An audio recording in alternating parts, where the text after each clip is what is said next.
You may have seen a series of comments and stuff that I have made before. I particularly piled those up on Twitter recently, and there's some stuff that I want to kind of go through in greater detail about what it is that I'm speaking about, basically regarding winning. Certainly from a cultural standpoint, which is really the primary thing of what it is that we're discussing. Again, let me go ahead and pull this up. I know I should have had this ready to go earlier. So, nonetheless, you got to understand the cultural ramifications of what it is that happens, okay?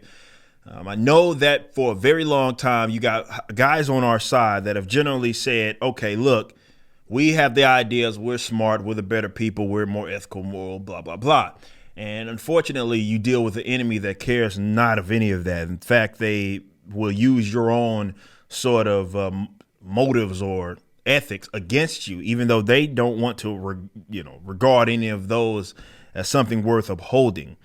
So I've always used my boxing analogy of them buying off the referee, the judges, and having loaded gloves and all of that. And you go into that fight trying to do something worth, like, I don't know, fighting honestly because you think doing so will get you a dub, when no, all it does is ensure your defeat. And in the entertainment sector, I think a lot of what we have now is people that cling on to a lot of old branding. Okay. They do. I've been one of those certainly in the past. But when we're talking about the now and going into the future, we have to accept that these brands that we knew and loved, whether it be your Marvel, your DC, or your Star Wars, are gone. As you knew them, they're gone. They have been infiltrated by folks that have their own personal individual agendas tied to them, and giving them the benefit of the doubt, or still seeing them as the legitimate forms of entertainment, are actually part of the problem. There was a post that I shared on, I think I even shared it. Matter of fact, I will do that right now because I think I even shared it on my own community wall on, let's see, what was that? Yeah, here it is right here. And I'll explain what it is that this actually means. But you see the post here, and I said, no, leftists should stop waiting for culturally iconic, relevant people to mildly support a cause that aligns with yours. And what I'm speaking to is that quite often you guys make heroes out of people that have never really expressed anything that aligns with your core principles or values.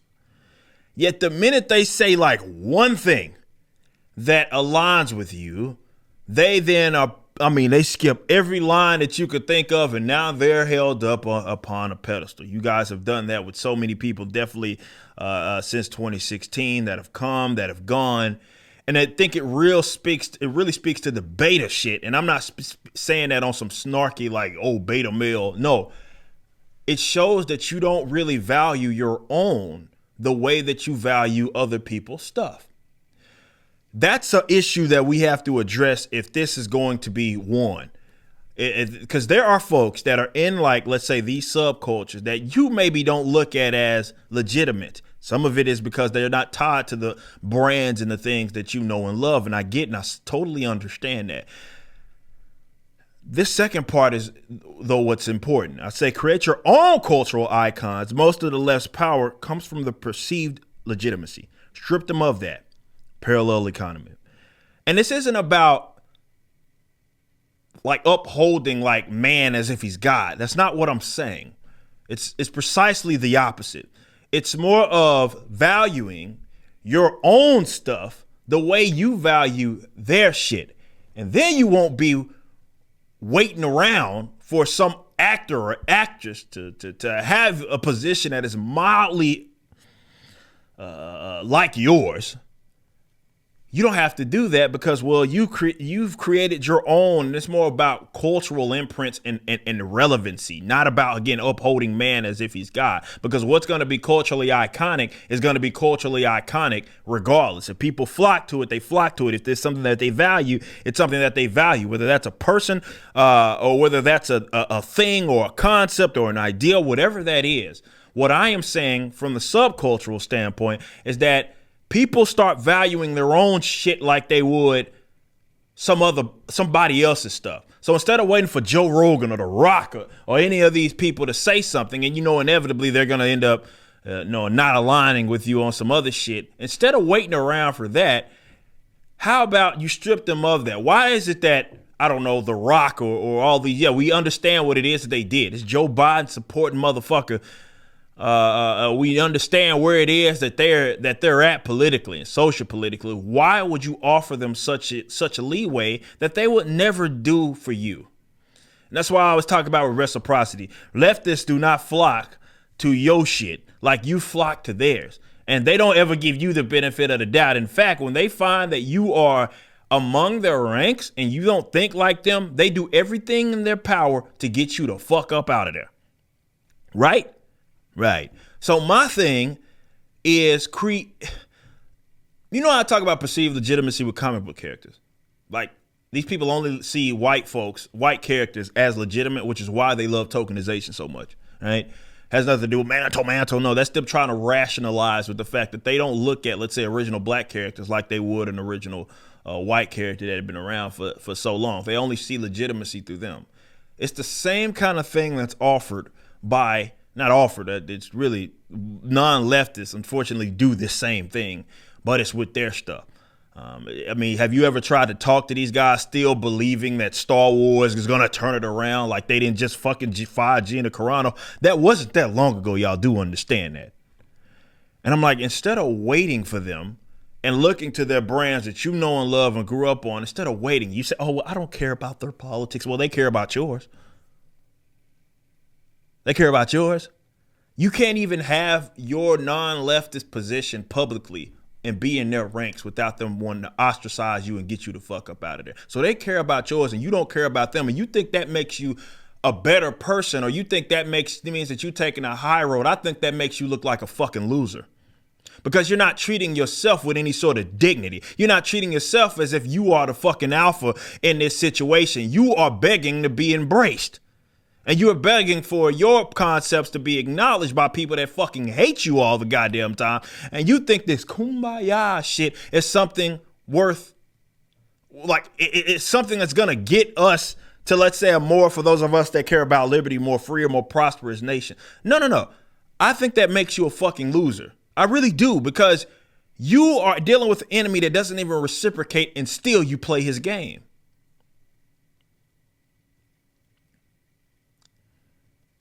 So what I'm advocating is some of what I'm doing, like with comic books, what I've done with music, and what I encourage you to do in whatever industry it is that you are in.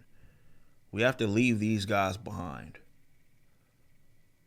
And there's stuff that's easier to do it versus the other things that are far more difficult. But like with this entertainment stuff that can be replaced, dude, I think it's worth looking into alternatives, but alternatives being good, alternatives being competitive, and instead of waiting, looking, what's the next? What are they gonna do? How about you have that same anticipation in the entertainment sake that you have for their products? That maybe they weren't always that way, but they're that way now.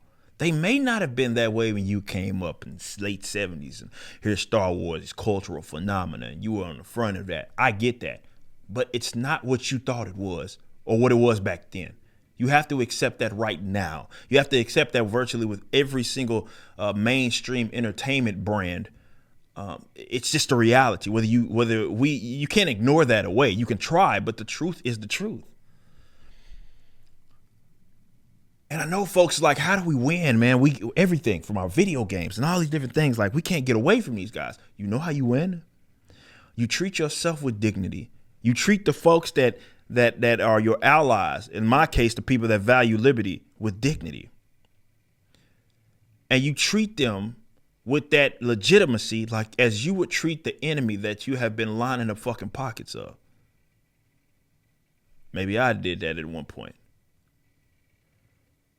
And once that happens, because that's all they have, their power is through perceived legitimacy. It only matters that The Rock said this thing or whatever because of who we uphold The Rock as. But what if you had your own set of folks or groups of things that were in the same industry that were looked at as far more valuable? They have been then stripped of all of their power. One reason, or one way that you have an advantage, and I'll end on this note, one way that you have an advantage is that the people that they appeal to don't really have capital. The people that we're talking about generally have capital. They're workers, they're common folk, businessmen. So once that parallel economy starts getting built, and instead of us attaching on and hoping that they change, we start building our fucking own, their power is going to be virtually eliminated. And they ain't going to say that they ain't going to go down without a fight, but it's going to be a lot quicker than I think a lot of people are anticipating, because the folks that they're really trying to cater to aren't folks with capital. They're broke, pissy broke, blue-haired people on Twitter. Those folks ain't got capital. They're getting mad because you misgendered. Those folks ain't got capital like that. So once the reality is that you fund them, they don't fund us, if that makes sense. So once we stop funding them like that and seeing them as the big dog and the head honcho, they're gone. And that's when we do our victory lap. You just listened to a clip from my podcast, For Cannon's Sake, which is live throughout the week at 12 p.m. Central on youtube.com/YoungRipper59 and odyssey.com/@YoungRipper59. Be sure to check out my website, ericdjuly.com, so you can stay up to date with everything it is that I'm doing. You can also become a member and get access to a bunch of cool perks and exclusive content, which includes a social media hub where you can interact with myself and other members. It even has an app that you can get, which is now live in the Google and Apple stores.